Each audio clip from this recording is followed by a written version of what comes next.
না, 100 টাকা না দিলে দেবো না। এই তুমি কি আমার বউ না রক্ষিতা? সবসময় তোমাকে 100 টাকা করে দিতে হবে কেন? ফিরি ফিরি হলে তুমি সবসময় আমাকে বিরক্ত করবে। ফেলো পুরি মাখো তেল।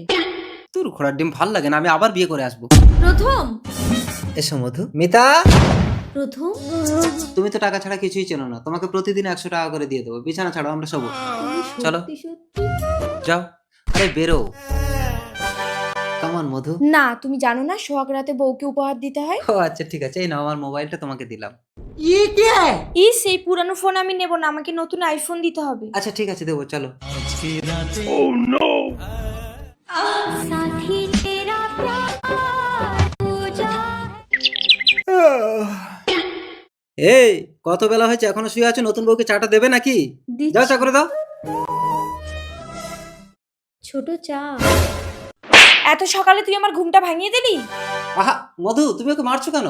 এই নাও তোমার 100 টাকা। কিসের টাকা? ও ঘরে কাজ বাজ করে তো, তাই ওকে প্রতিদিন 100 টাকা করে দিতে হয়। ও আচ্ছা।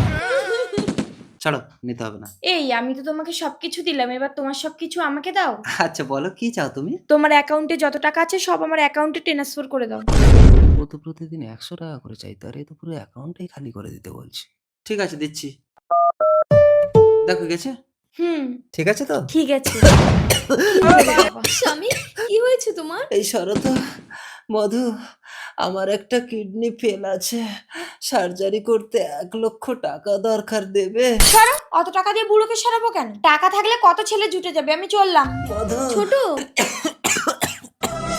এই নাও 1 লক্ষ টাকা, তুমি তাড়াতাড়ি সার্জারি করো। এত টাকা তুমি কোথায় পেলে মিতা? আগে তুমি আমাকে 100 টাকা করে দিতে না, সেগুলো আমি জমিয়ে রেখেছিলাম।